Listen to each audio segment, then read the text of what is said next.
agora, vocês vão colorir esse grafo aqui de exemplo, tá? Fica como um exercício aqui, vocês vão resolver mentalmente esse problema de satisfação de restrições. Pausem um pouquinho aí para fazer implementar, né, mentalmente aí essa solução e colorir esse mapa aí. Se quiser, né, desenha um papel aí, um grafo, né, que é mais fácil, vai pôr nas cores aí, até achar uma atribuição que funcione.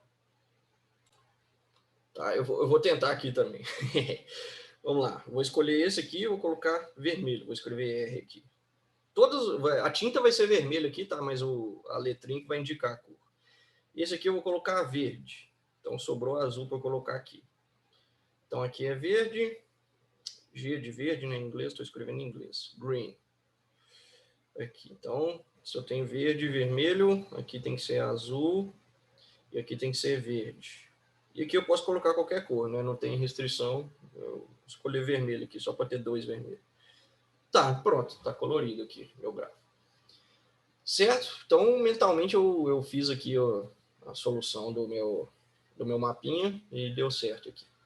Mas o que eu fiz mentalmente aqui? Alguma ideia de como programar isso no computador? Como que a gente poderia, né, modelar esse problema de uma forma que um computador pudesse resolver, encontrar uma solução para ele? Spoiler ali. Tá,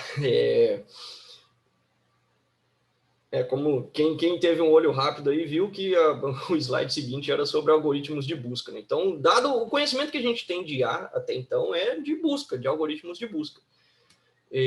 Podemos usar os algoritmos de busca para solucionar o problema, né? Então, cada estado aqui, cada atribuição parcial, então eu escolhi a cor, sei lá, a cor vermelha para esse cara aqui. Então, eu estou num estado que WA tem a cor vermelha.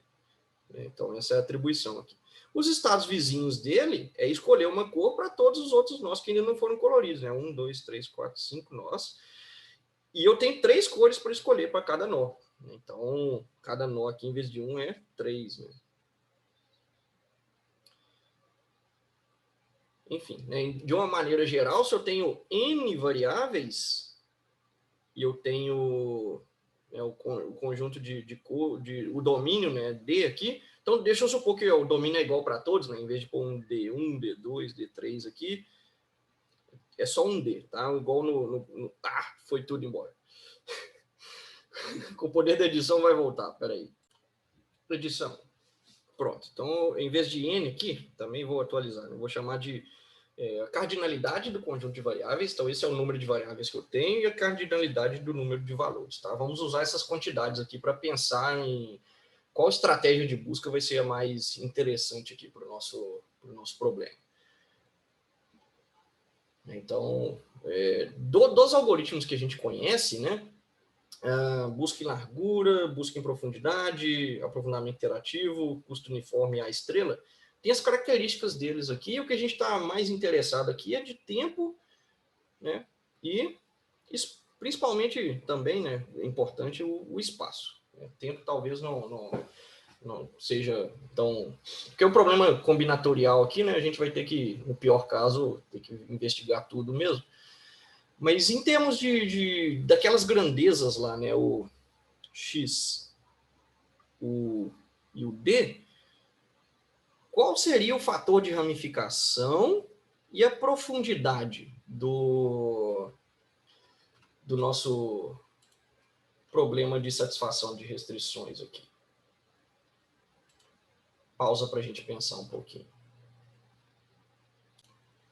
Então, em cada nível da nossa árvore de busca, o fator de ramificação,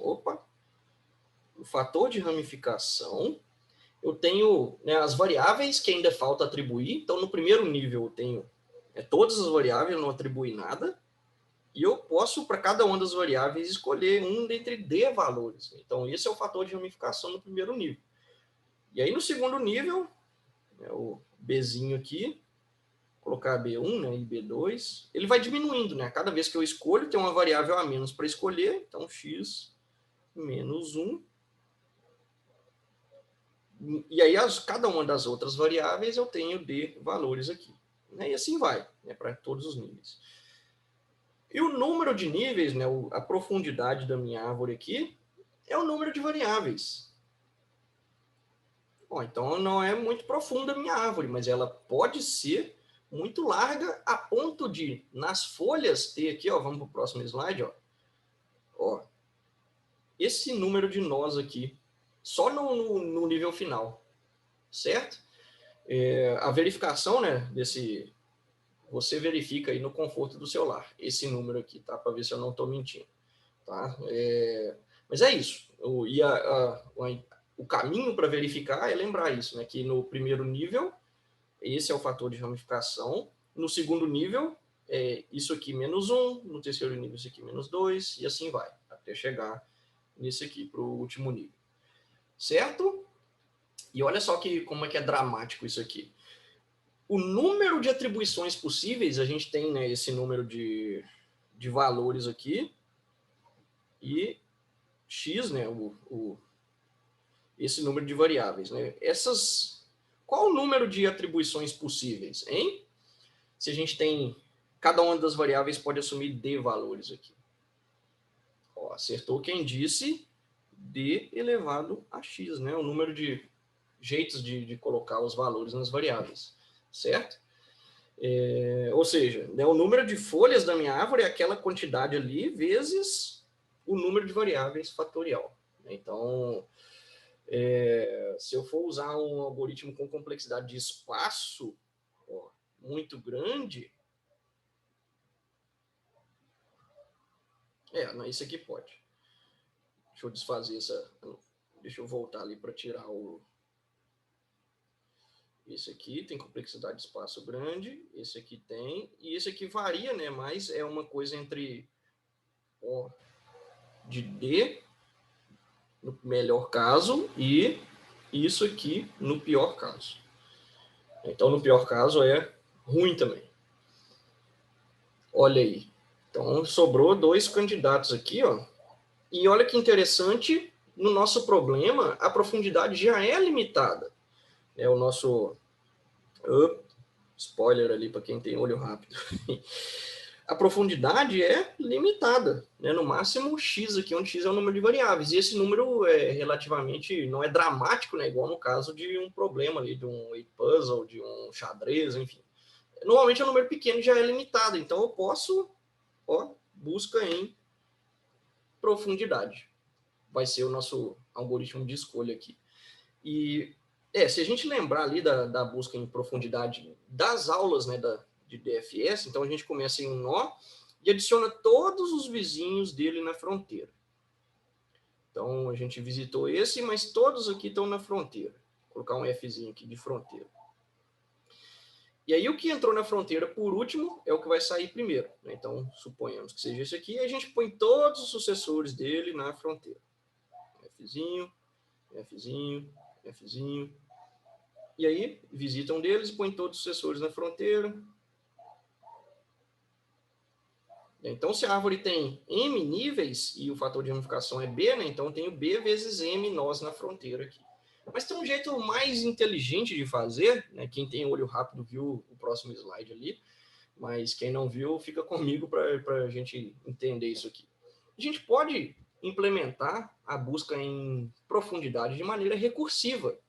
Tanto que é o algoritmo que se vê nas aulas de estruturas de dados, né, nas aulas de grafos, é a implementação recursiva da busca em profundidade. Dessa forma, a gente não precisa adicionar, não tem mais a ideia de fronteira aqui, a gente não precisa adicionar todos os nós aqui, né, todos os sucessores da fronteira. A gente vai ter na memória só os nós que estão sendo expandidos a cada vez. Né? E aí, quando eu chegar no fundo aqui e tiver que voltar, aí sim eu expando, né, o próximo vizinho. E sendo o que vai estar na memória do computador é só a pilha de chamada aqui. Né? Então, quando esse aqui voltar, ele sai da memória, volta para cá o controle do programa, e ele expande mais um sucessor, e assim vai. Então, o número de nós que vai ter é da ordem da profundidade da árvore, que no caso do CSP é O de x. Ó que bom. Deixa eu sair da frente aqui do x. Ó, a ordem de x. Certo? Então, por isso que a busca em profundidade é o nosso algoritmo de escolha aqui. Ó, e a implementação recursiva, né, a gente pode chamar ela de busca com retrocesso, né, em inglês, backtracking, que a ideia é exatamente essa. A gente vai atribuindo valores para as variáveis, então a variável 1, né, x1 aqui recebe um valor 1, e aí eu tento, variável x2 atribuir um valor 2, até não conseguir mais, até atribuir todos, até chegar num quebrar uma restrição. E cada vez que eu atribuir, eu tenho que verificar as restrições. Desculpem, tem que verificar as restrições. E aí, no momento que eu não conseguir mais, tiver uma falha, o x3 igual a v3 aqui, aí explodiu aqui. Pum. Estrela não, que estrela é bom. Então, explodiu aqui, ó. Deu ruim, falhou, violou a restrição. Então, eu volto, desatribuo aqui, né, o valor de x4 que causou o problema, v4zinho aqui, e tento atribuir x4 igual a v4 linha, né, outra atribuição aqui.